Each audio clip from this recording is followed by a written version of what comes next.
Well, Israel is one of the loudest voices calling for a tougher line on Iran's nuclear program, but Israel's own nuclear capability has never been put to inspection.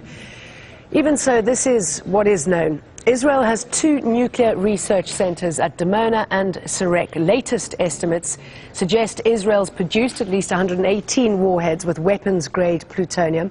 The Jericho ballistic missiles are capable of carrying such weapons. The Jericho-1, which is now obsolete, had a range of 500 kilometers and could carry a 20-kiloton nuclear warhead. That's 20 times more powerful than the US bomb dropped on Hiroshima in 1945. The Jericho-2 has a range of 1,500 kilometers. It could just reach Iran and is believed to be able to carry a 1-megaton nuclear bomb. That's 1,000 times more powerful than the Hiroshima bomb. And it's thought a Jericho-3 is now being developed, able to travel around 5,000 kilometers, bringing all of Iran and Europe into its range. Nicole Johnston has more. In southern Israel, the Negev desert unfolds all the way to the sea. 13,000 square kilometers of tough terrain. Out here in the middle of the baking desert is probably the perfect place for Israel to put something that it doesn't want the rest of the world to know about, and it certainly doesn't want the rest of the world to see.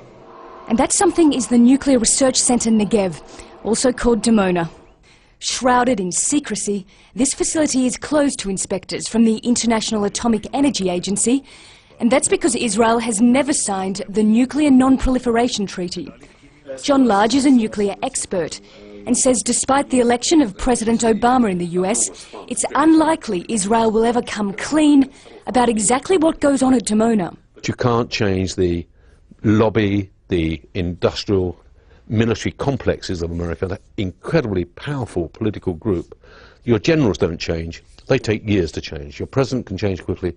Generals take years to change. And it's the generals who need this. But do Israelis think they need it? And would they be willing to give it up for a nuclear-free Middle East? We went to the city of Dimona, around 10 kilometres from the nuclear facility. Here the people we spoke to support the country's nuclear research program. But we asked them, given the official silence surrounding it, if they'd like to know more about it. No, I don't want to know what I have in Israel, but I have to know that I have a strong Israel. It's very good for me. Amir Beton's mother worked at the Dimona plant, and he sees no reason for Israel to join the Nuclear Non-Proliferation Treaty or to allow IAEA inspectors into the country.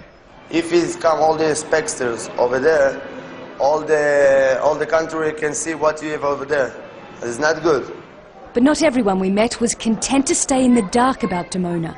I think some more information about it would be good. I think it'll be progressive. I think it'll be very essential if we get a little more information. That way we can know what we're dealing with. Israel maintains an official policy of ambiguity, neither admitting or denying it has nuclear weapons. The work at the Dimona facility is secret and its employees silent. Analysts say Israel is not developing its nuclear program on its own.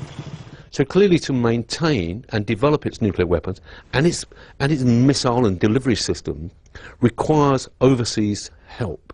And that overseas help, although it's clandestine, clearly has some sort of state assurance behind it. The city of Dimona is as close as you'll get to Israel's research centre.